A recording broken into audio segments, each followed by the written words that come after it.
Okay, part 2 of chapter 7 and 9 video. Let me backtrack a little bit because I was trying to get done and then it didn't end up giving me enough time. So, we meet somebody and we have the desire to remove uncertainty about that person. We don't know what to think of them because we don't know who they are or what they're thinking or how they're going to behave. And that creates the anxiety and the stress or the uncertainty.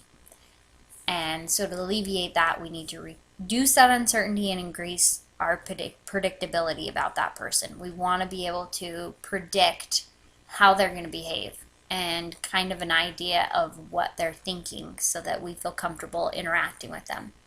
So we do that through information seeking. And that's basically asking questions and kind of getting to know that person so that you can come to you can build a relationship enough to be able to predict how they're going to behave. So let's go through the development stages. This is one of their ideas within the theory, is that every relationship develops through these 3 basic stages. First you have the entry phase, then the personal phase, and the exit phase. They're pretty self-explanatory. The entry phase is when you meet somebody first time and you have a little small talk. Hi, how you doing? What's your major? What do you like to do for fun? And then as you get to know them, maybe it's over a certain amount of time, like you meet somebody in the first day of school and then you sit by them for a couple of weeks, and over that time period you kind of talk more. And you get to that personal level where there's self-disclosure going on. And they define that in this chapter as the personal messages about ourself that we're disclosing to another person. So it's through that self-disclosure that we develop relationships.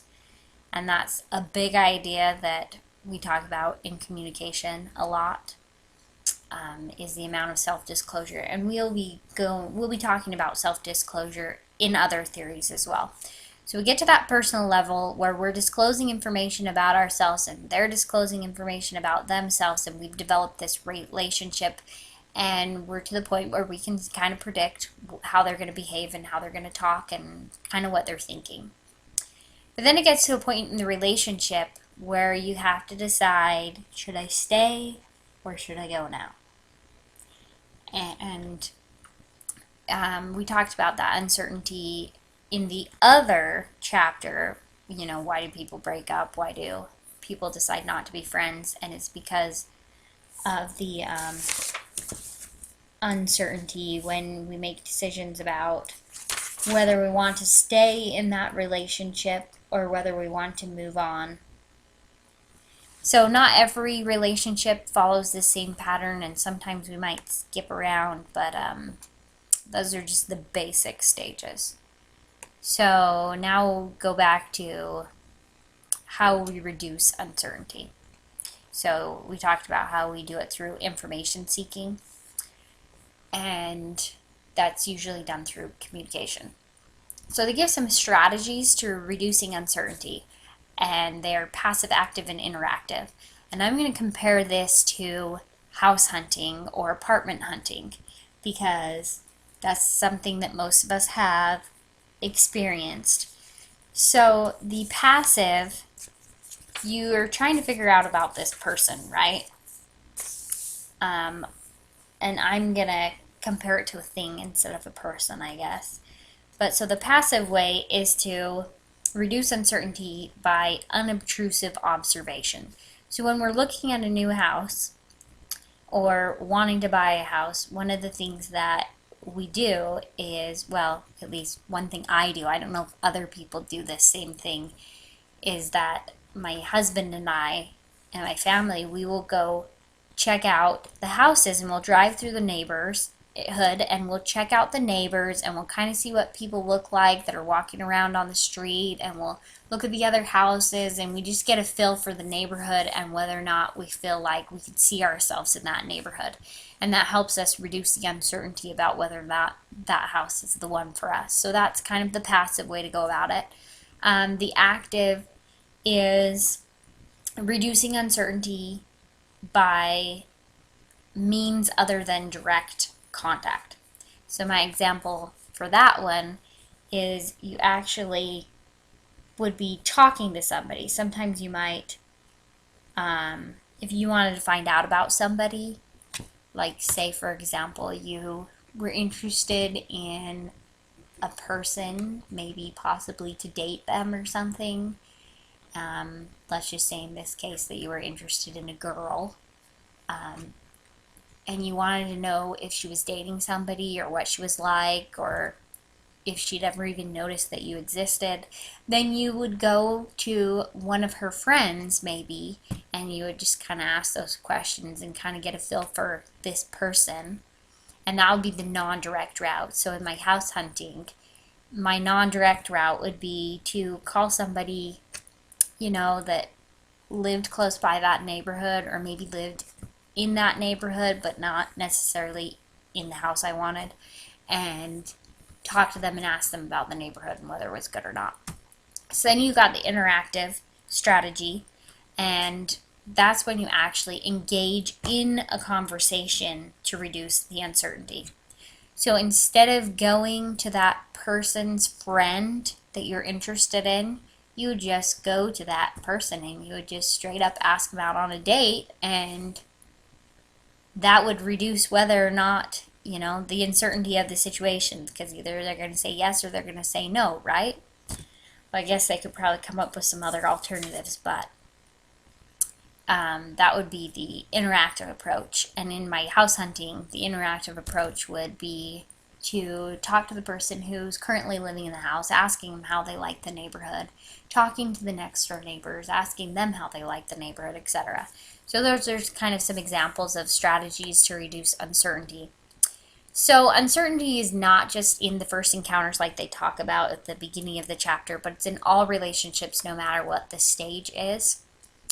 And because even if you've been married for years and years, there's going to be certain things where you don't know what the other person is thinking. And so that's that uncertainty that you're trying to figure out. So sometimes a little uncertainty is good for a relationship, and they talk about this in the book, that people can get bored with relationships if it's too predictable and there's no uncertainty.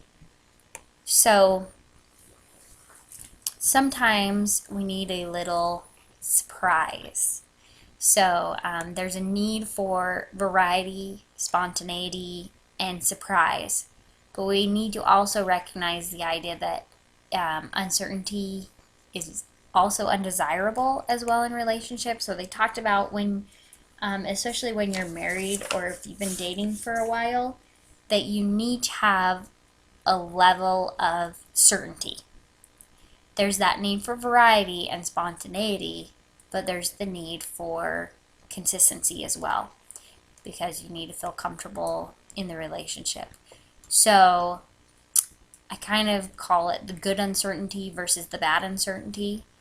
When I was in college, we had something called the DTR, and that was where you would go, whoever you were dating, you would determine the relationship status. And so when you would talk with your friends, they would be like, so have you had the DTR? And it was just terminology that we used then, and to explain whether or not you had officially decided you were dating or you were officially going to move to the next level or whatever. So in the book they refer to that as relational uncertainty, because you're not exactly sure where the relationship stands. You don't know what stage you're on or what's going to happen in the future. And so that gives you the uncertainty of knowing what's going on. So back to the good uncertainty versus the bad. So if it's bad uncertainty, if it's bad uncertainty, it can lead to jealousy and mistrust. So it's important that your relationship partner understands enough about you and there's enough consistency in the relationship that they feel comfortable knowing that you're going to be there for them kind of thing. But then also there's the good uncertainty where you need that surprise or whatever. For example, your boyfriend brings you flowers and you weren't expecting it or something like that. So there's that balance there, but you have to be careful because it leads to that jealousy.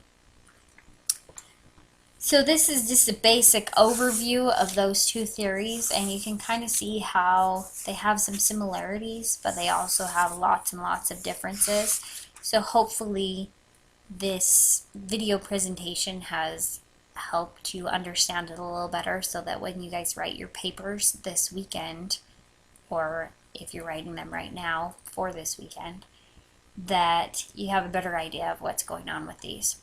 So good luck with those, and you guys are doing great, and I love hearing what you have to say, and keep working on those discussions and contributing and participating. Thanks.